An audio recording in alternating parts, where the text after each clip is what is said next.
Honorable Président de l'Assemblée nationale, Honorable Président du Sénat, Honorables députés et sénateurs, mes chers compatriotes, comme de coutume, me voici devant vous pour présenter l'état de la nation. J'aurais bien voulu me livrer à cet exercice dans une ambiance de paix et de sécurité sur l'ensemble du territoire et passer en revue les activités menées dans tout le secteur de la vie nationale. Mais hélas, notre pays traverse de moments difficiles. Une fois de plus, une guerre injuste nous est imposée. Tout a été dit sur cette guerre d'agression de la part du Rwanda.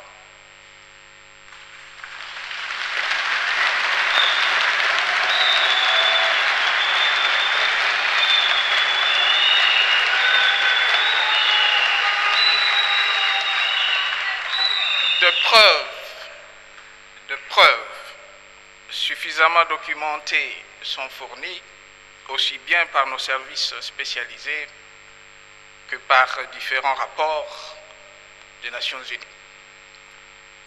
Soyez cependant rassurés, la République démocratique du Congo va rebondir et notre programme de reconstruction nationale et de modernisation va se poursuivre.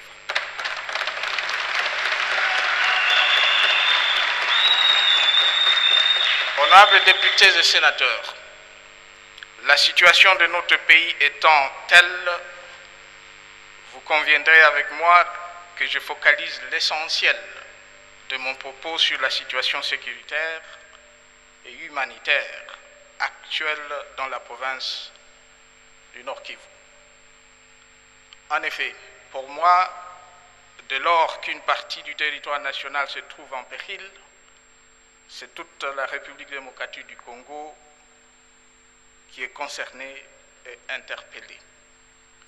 C'est tout son développement qui est hypothéqué, car sans paix, sans sécurité, tout effort de développement n'est qu'illusion. Je voudrais dès lors vous entretenir d'abord de cette situation. Je vous exposerai ensuite les efforts engagés ainsi que les pistes de solutions en vue, à court, moyen et long terme pour y mettre fin. Honorables députés et sénateurs, c'est depuis fin mars 2012 que quelques éléments à la solde des intérêts étrangers ont entrepris de semer le trouble et la désolation dans la province du Nord Kivu. À l'origine, ce fut une mutinerie justifiée par les allégations de non-application par le gouvernement de la République de l'accord de paix du 23 mars 2009, conclu entre le gouvernement et une trentaine de groupes armés. Aujourd'hui, l'accord n'est contesté par un seul d'entre eux et en fait par quelques-uns d'entre eux. Cette mutinerie s'est ensuite muée en une rébellion aux motivations fluctuantes et élastiques, variant en fonction des alliances et des circonstances. La stratégie mise en place est simple. Susciter des foyers de tension et provoquer l'insécurité à plusieurs endroits de la République. Décourager les investissements et empêcher la mise en œuvre du programme de reconstruction nationale. Bref, créer le chaos et justifier la balkanisation de notre pays. Honorables députés et sénateurs, au moment où je vous parle, près d'1 million de nos compatriotes du Nord Kivu vivent le cauchemar d'une guerre que nous n'avons ni directement ni indirectement provoquée. Une guerre dont les véritables concepteurs et commanditaires sont aussi insaisissables que le sont leurs motivations profondes, sujet tabou parce que inavouable. Poussés à l'errance, victimes d'actes de terrorisme et d'exactions propres à un otage, nos compatriotes des territoires de Rutshuru, de Nyiragongo, sont privés de droits le plus élémentaires à toute personne humaine. Meurtre, assassinat, viol, enlèvement, détention arbitraire, enrôlement forcé des enfants mineurs, pillage systématique de biens, de particuliers et de biens publics, y sont perpétrés à grande échelle. Meurtris au plus profond de nous-mêmes, nous exprimons à ce compatriote affligé notre fraternelle compassion. Nous nous inclinons devant la mémoire de tous ceux qui ont trouvé la mort du fait de cette guerre. De même, nous rendons un hommage mérité aux vaillants soldats, caporaux, officiers, comme aux éléments de la police nationale et des services de sécurité qui ont combattu avec bravoure et dont certains sont tombés sur les champs d'honneur. En leur mémoire à tous, je vous convie à garder 1 minute de silence.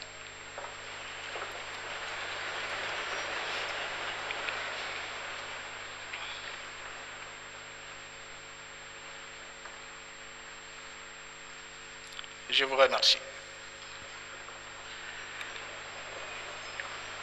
Honorables députés et sénateurs, n'en déplaise aux prophètes de malheur qui projettent le démembrement de notre pays,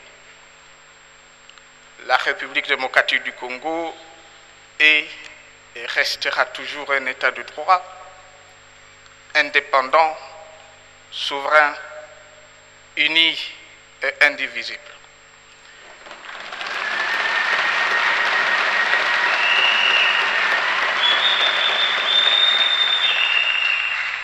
Il est vrai que nous avons il y a peu perdu une bataille. Mais comme dans la vie d'un homme, un échec dans l'existence d'une nation n'est pas une fatalité. Le plus important, c'est de se ressaisir et de se donner le moyen de se projeter positivement dans l'avenir.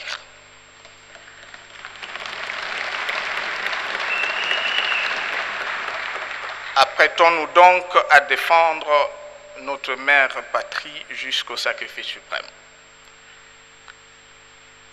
C'est dire que nous ne ménagerons aucun effort pour reconquérir les territoires occupés. Rien, aucune souffrance, aucune privation, aucune adversité ne fera fléchir notre détermination à défendre l'intégrité territoriale, à préserver l'unité et la cohésion nationale.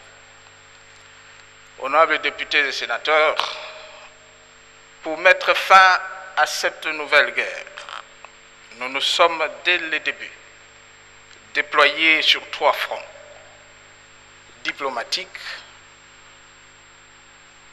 politique et militaire. Sur le plan diplomatique. La guerre au Nord Kivu et la situation humanitaire qu'elle a engendrée ont justifié, notamment la convocation en 7 mois de 5 sommets extraordinaires de la Conférence internationale sur la région des Grands Lacs, de 2 sommets de la SADC, d'un forum de haut niveau qui a réuni 24 entités, les États et organisations à l'initiative du secrétaire général des Nations Unies, d'une rencontre tripartite République démocratique du Congo, République du Rwanda et États-Unis d'Amérique. 2 résolutions du Conseil de sécurité et 3 déclarations de son président. Grâce à cette offensive diplomatique, les États de la région des Grands Lacs ont officiellement et unanimement identifié toutes les forces négatives qui y sévissent. Vu la dégradation de la situation et l'érosion conséquente de la confiance entre notre pays et le Rwanda, l'intervention d'une force internationale neutre a été décidée par la même région, avec pour mission la surveillance de la frontière commune entre notre pays, le Rwanda et l'Ouganda d'une part, et d'autre part, l'éradication des forces négatives. S'agissant de cette force, notre pays, premier concerné par la crise, s'est déjà acquitté de ses engagements. Pour sa part, la SADC, afin de prêter main forte aux efforts du gouvernement et de la région des Grands Lacs, a décidé, lors de son dernier sommet des chefs d'État et de gouvernement, de participer directement à la concrétisation de la force internationale neutre en activant et en rendant disponibles ces forces en attente. En ce qui concerne la MONUSCO, en dépit de certaines réalisations communes indiscutables, telles que la réunification du pays depuis 2003 et l'accompagnement dans le processus démocratique en cours dans notre pays, force est de constater que la crise actuelle a donné la preuve, une fois de plus, des limites de l'approche de son action dans notre pays, d'où une profonde frustration du gouvernement et de la population congolaise. Au départ, force d'observation, ensuite devenue une force de maintien de la paix avec pour mission particulière de protéger la population, ces résultats demeurent jusqu'ici mitigés.